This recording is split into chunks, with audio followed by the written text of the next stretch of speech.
Alright, here's a quick little tutorial on how to not write a script, okay? So, rule number one of script writing, don't try and state what is happening, right? Always state something that adds to the situation, not subtracts from it. Okay, so just clear examples, just make things clearer. Let's say I'm running down a hallway towards the lunchroom, right? This is shown on camera, and there's some food I don't like. Right, I might say something like, I wonder what kind of food there is today, right? That just sort of shows the thought process on a very superficial level of the character. That's fine, like a filler line, you know?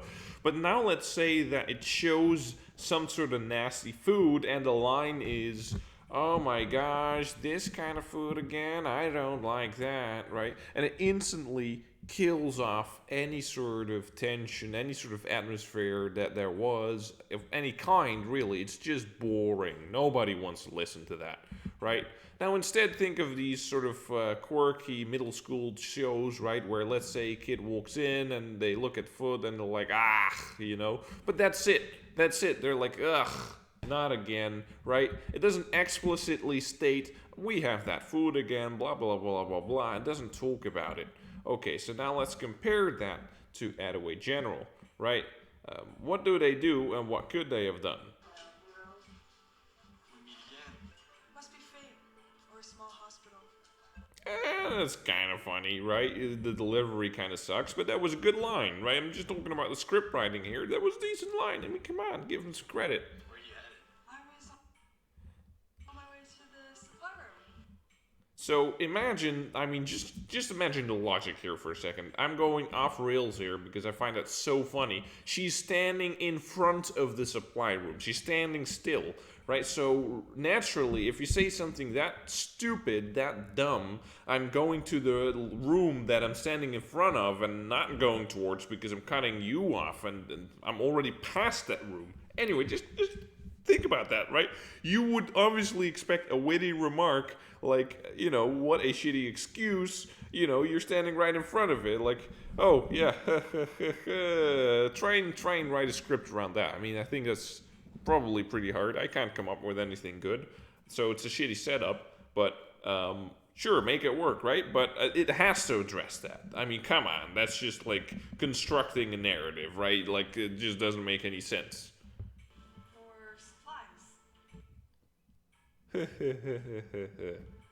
That's funny. So was I. That is just the most ridiculously boring line ever, right? Why? Because he's stating exactly what he's doing. I'm going to the supply room, blah, blah, blah, blah, blah. Okay, I'm here now, I'm right in front of it. What were you doing? Well, I was going to the supply room, for what exactly? For supplies. That's not fun. That's like, there's nothing in that, right? Now let's imagine, let's rewrite this for a second. Just go back. Think about this. So she says this, right? Or supplies. Okay, for supplies. Okay, sure, let's ignore the setup here that she's standing right in front of it and not moving into it. Like, if you were just headed there, you'd move into it. Sure. Ignore that. What would you say if you were headed there as well? Make some sort of witty remark, especially because of this stupid interaction. You could just say something silly like, right, yeah, and I was headed there because I was headed there for, I don't know, air conditioning or something, right? You know, something stupid like that. Like, you know, it's hot in here. I was headed there for the air conditioning, right? Something stupid, something silly that alludes to the fact that she's stating the obvious. Like, yeah, I wasn't going into the supply room for supplies at all, you fucking smartass. That's funny. That's funny. So was I. I mean, come on, mate. Dr. Henry's Alright, let's go to the next line. Perfect example coming up again right now. What a nerd. Nerd or stud? Nerd. Smart is the new sexy. I read that somewhere. Oh, I mean, this is just like, this whole interaction is cringe. I could debunk every single part of this. The word protege. I mean, protege. I used to make fun you want. He could have said, like, who protege you went to English class the other day, huh? Like, something that plays into the fact that she just said protege. I mean, come on. Who says protege? I don't know. Maybe I'm just not from, like, I know the word, but I don't actively use it, right? I would expect some sort of response on that, like, protege, are you serious, dude? But anyway, let's get past of all of that bullshit that just happened, right? So talking about reading now. Ooh, really interesting conversation. Oh, you read too? I'm impressed. I read lots of things. Novels, magazines, instruction. I mean, come on. I mean, I read lots of things. I mean, whoa, what a line, man. What a line. I mean, I just can't argue with that logic, you know? Just that someone presses you on being able to read or even reading at all, right? And that you respond by actually listing the stuff you read. That's ridiculous, right?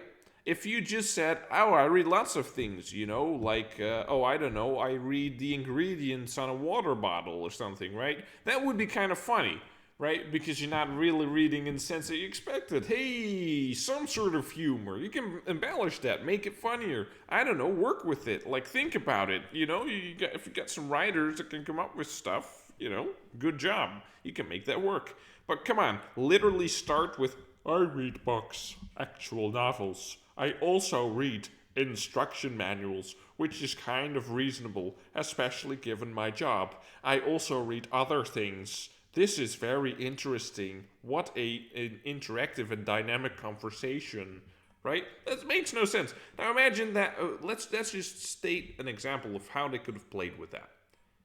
So let's say she says, "Oh, you read, really? You know, wow, I'm so impressed." Right? He could have picked up like the fire hose and said, "Yeah, sure, I read, right? Do not use in emergency use only." That is too complicated. I usually just read magazines, you know, something like that, you know, or any kind of other setup you could come up with, and you can probably make it work, right? That is absolutely ridiculous. But I just want to address one more thing, and then I'll let you guys off the hook, because yes, I am drawing this out a little bit. I just want you to pay attention to this. Smart is the new sexy. I read that somewhere. Ugh. Oh, you read too? I'm impressed. Like, imagine this, right? So, oh, you read too. That's kind of funny, right? You insulting. Haha, funny. Insulting. Ha, that's funny. Because there's tension between them, right? It makes sense, right? But if you just left it at that, that is again stating what you're actually supposed to imply. I'm impressed. Oh, you read too? I'm impressed. You could have just stopped it at, oh, you know, Mr. Nerdy Boy reads, huh? Like, you could have said something like, you read? Oh, really? Whoa, he reads. Hey, listen, everyone, this guy wants to be a doctor. He reads, you know? Like, oh, you know. You might be wondering why that took so much effort. I'm literally holding the microphone, but that aside, technical, logistical aspects of trying to clap aside, I mean, honestly, you could have just implied that with your intonation, right? If she delivers a line appropriately, it should just eliminate the need to actually say what's happening or what someone means, right? You just say, you know, like, you read, you know, oh, you read, you know, whoa, shocker, everyone, he reads, he wants to be a doctor, you know, like, oh, man, the guy read a Donald Duck 10 years ago, thinks he reads, woo-hoo-hoo. Watch out for this guy, he's gonna be a big brain over here, you know. Brain, did your brain explode out of your skull after you read, you know, the headline news article twice a week? Like, whoa, shocker, you know, your parents have a news article or like a newspaper and you read the headlines a few times, you know. Alright, let's be honest, we'll flip straight to the cartoons, but that aside, that is just about it for this one. I mean, I could drag this on, but this is just so cringe. Key takeaway, just imply what you actually mean. Don't actually say it all the time. I am impressed. You know, that's a coincidence. I was going there as well. Play with the situation. you know, oh yeah, I can read, and you grab a prop and you say, oh yeah, I'm listing these ingredients, and that's funny. Just try anything. Anything else than just saying, I read novels. Come on, man. Alright, that's it for this one. See ya.